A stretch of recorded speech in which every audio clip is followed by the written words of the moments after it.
So, what assets are subject to Minnesota estate tax? That's a common question I get from clients. I'm Claire. I'm from the Yanowitz law firm where we help families protect what matters most by helping them with wills, trusts, and probate.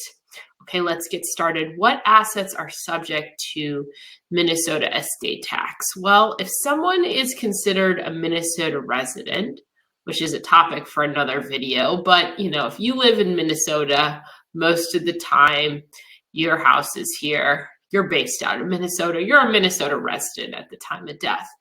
And assets that will be subject to estate tax at death are most of your assets, okay? And the Minnesota exemption right now is $3 million. So we only really look into this if someone owed more than $3 million at their death. If they have a lot less than that, then this analysis is not really applicable. So when we're calculating how much someone owned at death, we look and see the value of their bank accounts at death. We look and see what's the value of their brokerage accounts.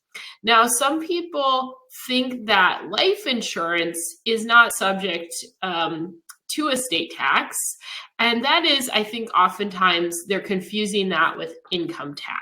It is subject to estate tax in most instances, but not necessarily subject to income tax, okay? So the death benefit, or what pays out at death, is subject to Minnesota estate tax if you owned that life insurance at your death, or within 3 years of your death, you were the owner of that life insurance policy. So let's say, for example, you owned life insurance and then you gifted it away, so maybe somebody else owned it. If that gift was made more than 3 years prior to death, then it's out of your estate. But if that gift was made within 3 years of your death, the cash payout at your death still comes back into your estate and gets added to the subtotal of did you have more or less than 3 million. Now, when we look at like IRAs and 401ks, 403bs, 457bs, those are also, if the participant, the employee, died owning those accounts, or maybe they inherited those accounts from another family member, the total value of those accounts are subject to Minnesota estate tax. That gets added to the total. So that's something to know. Sometimes people are receiving pension, okay?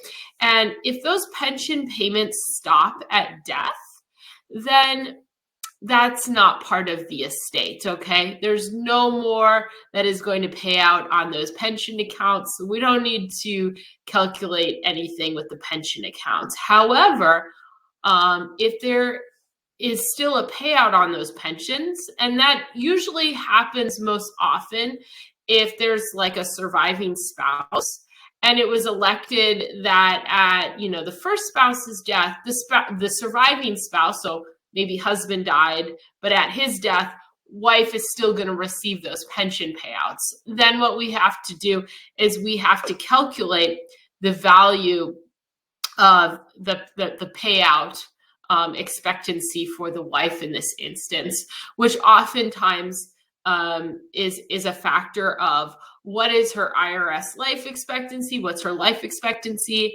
and what is the monthly or annual payout for that pension. You can kind of calculate, what she might receive during her lifetime, and that amount can be reported on as the value of that pension account. Now, if you own real estate in Minnesota, that value is added to the 3 million. If you own real estate outside of 3 million, it's not subject to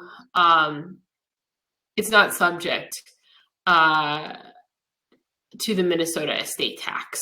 However, if that real estate outside of Minnesota is owned by a business entity, like an LLC or something, then in that case, it could be subject to Minnesota estate tax.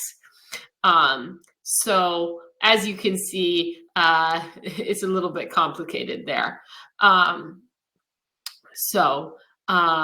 We also have to get the value of valuable household possessions and of any vehicles or cars.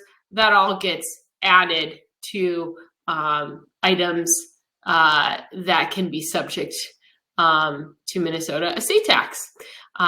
Thanks so much for listening. And if you found this video interesting, please share it with a friend who might also learn something from it. And if you have any questions, send us an email or give us a call. Thank you.